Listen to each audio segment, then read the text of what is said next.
साथीहरु निकै दुःखद खबर आएको छ यति बेला।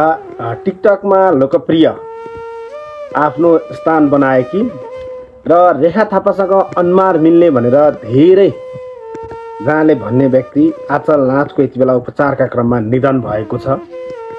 उनी लामो समयदेखि टिकटकमा निकै लोकप्रिय थिइन् भनेदेखि केही दिन अगाडि उनी काठमाडौँमा बस्दै आएको कोठामा अज्ञात समूहले पेट्रोल छर्केर जलाउने प्रयास पश्चात उनलाई अस्पताल पुर्याइएको थियो र अस्पतालमा 2-3 दिनको उपचार पश्चात पनि उनलाई बचाउन नसकेको यति बेला विभिन्न व्यक्तिहरूले जानकारी दिइरहेका छन् र मिडियामा आइरहेको छ। यो निकै दुःखद खबर हो।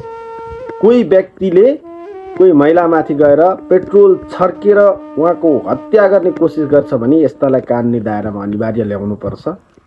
सबैजनाले उहाँको स्वर्गवासको कामना गरौँ। सँगसँगै दोषीलाई चाँडोभन्दा चाँडो कारबाही होस्। यसरी आतंक बढिसकेपछि भोलि अन्य सामान्य व्यक्तिको पनि के हालत होला तपाईले एकचोटि सोच्नुहोस् त। अहिले नभन्दै यस्तै दुःखद घटना घट्यो।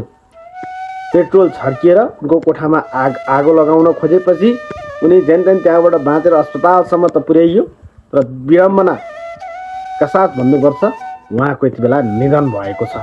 निकै दुःखद घटना हो यो। सबैजनाले उहाँलाई आगो लगाउनेको खोजी कार्य गर्नका लागि यो सरकारलाई दबाब सृजना गर्नुहोस् र दोषीमाथि कडाभन्दा कडा कारबाही होस्।